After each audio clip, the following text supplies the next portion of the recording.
James. What's up? How are you doing, man? Good, dude. Just hanging out. Hanging out, man. It's been a dynamite 2025 so far. Last month we had you guys on Ride It or Bucket. You didn't hear it from me. Banger of a song, and super relatable, and we'll get to why in just a second. But man, 98% of our voters said, yeah, this is sick. That's like way higher than it usually is. Awesome. Well, I was like, oh no, did we get bucked? But it sounds like we only got 5% buck rate. It, 5% buck ratio isn't too bad. it So, was 2% buck rate.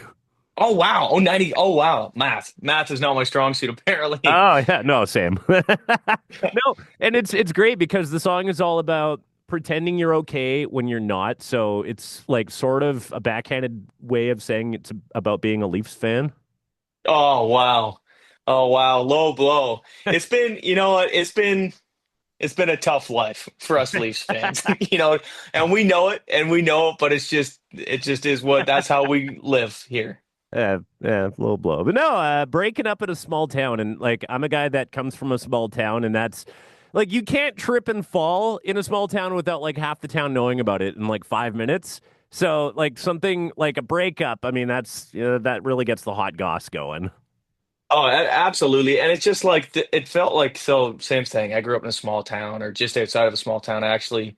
And we had like you got literally one bar, you know what I mean, that everybody can go to. Oh, And yes. it's not about just bumping into your ex, because sometimes you bump into your ex and that actually ends well. But it's about Yeah. bumping into like your friends and or your ex's friends and family and all that stuff. And that is just something anyone who lives in a small town and has gone through a small town breakup has had that happen. Yes. And usually you try to just avoid them, but after a couple drinks, you loosen up, and especially if you're still kind of heartbroken over it or torn up over the person, you start going to be like, honestly, like I effed up, I missed them, whatever. And but there's always that like in a small town, you got to be at least a little bit tough. You know what I Yeah. mean? Yeah. You can't just outright say that. You have to say like, don't tell them I said this, but I really. And then the hope is that they're going to tell them, right? And that's really what the song's all about. Well, and So. like in a small town, all of your friends are like your friend group and her friend group are gonna have like a big overlap. So people are gonna be like, "Oh, how are you doing?" And you take it on the chin. You're like, "Yep, yep, doing good." And then you go home and you're like, "I'm not doing good. This sucks." No, you're really hoping your buddies are like, hey, James has been struggling, by the way. He's been like, he's been at that one bar that no one's even supposed to go to. So, Yeah, yeah, yeah. The by the shed outside of town. yeah, Yeah, exactly, exactly. but Yeah, I no, don't even know what he's drinking. 98% ride. Everyone's loving it. And I think it just is because it hammers on some very relatable themes. But how did this song come together? Because it had been a hot minute since we had heard from you guys before this song came out. Yeah, it's funny. So I mean, I'm kind of always writing, and this one actually been sitting on for a minute. It's been over a year, I guess, since we wrote it. And it's funny because like, you come up with an idea and like kind of a concept for a song, and then in Nashville you take it to different rooms and stuff and pitch it. And I had pitched this one like a handful of times and just couldn't convince anybody that it was writable. Everybody was like, well, I don't know how you do that. How do you do that thing? And when we got in this room with Travis, who's a good buddy of mine, another Canadian, and Jordan Minton, just two, smash writers. We came to it pretty quick when I was like, you know what, you didn't hear it from me. It's supposed to like talking to that your ex's friends. We're like, oh, I think because it was all small town dudes who kind of got that was a thing. You know Yeah. what I mean? And it came together so fast, and it was funny. Like Travis and I, a week later, we're talking. He's like, best song I wrote that week, and then a month later, it's the best song I wrote in this month. You know what I mean? And it was one of those Yeah. ones where we knew it was special right out of the gate with songs like that. And it was just like we sent it to as we always do, you send it to your friends and your family and stuff, and it just kept coming back. Like when it's real, it's real. You know what I mean? And this was one of those ones that felt real instantly. And so to finally have it out there feels so good. Yeah, well, and I mean, we were glad because like I heard it and I was like, oh man, this is a certified James Barker Band banger. It feels like something I could, be standing in the crowd and just belting along to while you guys are performing. I gotta wonder, like, when you're in the songwriting process, are there points where you're like, oh, this, because, okay, well, whether something is good or not, it's subjective, but are there like things that you look for in a song where you're like, this is worth pursuing, or maybe this is something that'll get scrapped? Yeah, absolutely. I mean, we are so like I'm so, prescriptive with that stuff. Where if it needs to just feel real, like it needs to feel relatable, and that like you can get that under a microscope, but it's like how many times I'm talking about me, how many times I'm talking about her. It's Yeah. it's all of that stuff, and it can't feel contrived is the main thing. Like not because I'm afraid people will like sniff that out, but just because like I want stuff to be real. I want to sing things Yeah. that I believe. You know what I mean? Like I don't want to sing stuff that I'm like I would never say this in real life. I want things to be said that I would say in a voice that I would say them in. You know what I mean? In like as a country dude. Well, and then And so that's gonna translate to being on stage and like having that confidence as the front man.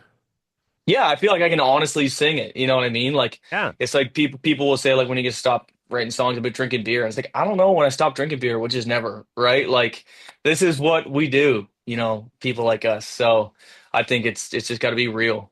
I would imagine as somebody, with the level of success that you've had, you probably get a good amount of people that are up and comers sending you songs. So I have to ask, when it comes to songwriting and releasing songs, are there any like sort of not warning signs, but signs in a song that sort of make it stand out as a little bit more amateur and something that maybe young artists could take note of? Um, yeah, there are for sure. I mean, like if we don't want to get into like the melody stuff because melody is like really complicated or Well, yeah, whatever, that's but like music really, theory.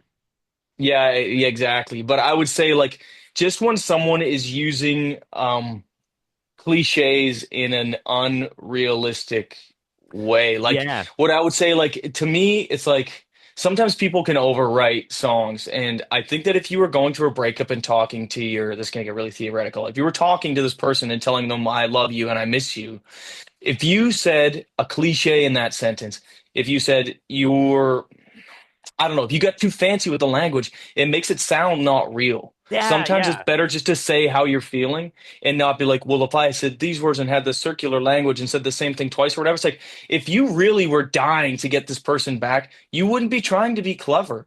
You would just be trying to say everything you possibly can to them. And I feel like you need to channel that energy. Stop trying to be so clever and write yourself out of an emotional song. Do you know what I mean? It kind of reminds me of back in the I think the late '90s. Johnny Cash was a guest on Saturday Night Live, and he played this sketch where he was a poet on a train, and this guy sits beside Johnny Cash, and he was like, "Oh, don't you just love riding the train?" And he was like, when the train rolls through the countryside, I get this feeling in the pit of my stomach. And he goes through this whole thing being overly poetic, and he's just this really annoying guy on a train. Yeah, I'll have to look that up. That sounds sick, but Oh, that's exactly it. It's not, it disconnects it from reality, you know? yeah, I love that. Well, you didn't hear it from me. We did hear it from you. I can't wait to hear what else you guys have up your sleeves because this song slaps. What's on the docket for 2025 for James Barker Band? We have so much music coming out. I mean, obviously, we got lots of shows. We always have lots of shows and going to be doing like a big run of shows in the fall that I can't fully say what that is, but just be Yes. prepared. But we have so much music. I mean, we've been in the studio a bunch, tail end of last year and top part of this year, and we're going to be back in here shortly. And just we're trying to release more music in 2025 than any year of our career so far. Because we're writing so much and we're kind of in a groove right now, getting songs that we're really fired up about. And obviously, Universal is very supportive of cutting new music and getting new stuff out. So what you're saying is James Barker Band fans will be eating well in 2025. They sure will. Clear some space on your phones. Oh boy, I can't wait. So we'll wrap this thing up with a rapid fire rodeo if you're good for a couple rapid fire questions. Hell yeah. All right, first one. Would you rather hit your head or stub your toe? Ooh, hit my head. Yeah, I feel that. Yeah. Coffee or energy drink? Oh, wow, that's tough. I know. Dang, I like both a lot. Honestly, I'd probably say energy drink. It's more efficient, I guess. Yeah, it is. It's just more, yeah, 100%. Last one, slightly less rapid fire, but just as important. Who's an artist you wish more people knew? Oh, wow. That's Oh man, that's a tough one. There's so many good freaking artists out there that deserve more credit. There's this new kid who's just started releasing music named McCoy Moore. Um McCoy. yeah, I think he just announced he's gonna be on Hardy's tour, so more people are gonna know him. But if you don't know him yet, you should know him. Awesome. Well, he's gonna obviously get the comeuppance he deserves very soon, but I will definitely check him out. What's his name again? McCoy Moore. McCoy Moore. That's a very Yeah. country sounding name. The dude is very country, so it checks out. Awesome. Well, James Barker, thank you so much for this. I'm excited that we have you didn't hear it from me on like the right side of Ride It or Bucket, like by such a landslide, because that just means we're listening to it a bunch over here. And when the eventual time comes that we may see you guys around this neck of the woods, I think everyone's going to be primed to scream those lyrics right back at you guys. Heck yeah, we love it. Well, we can't wait to get out there and play it for everybody. Here's for 2025, buddy. Thank you so much for this. Awesome. Thanks, dude.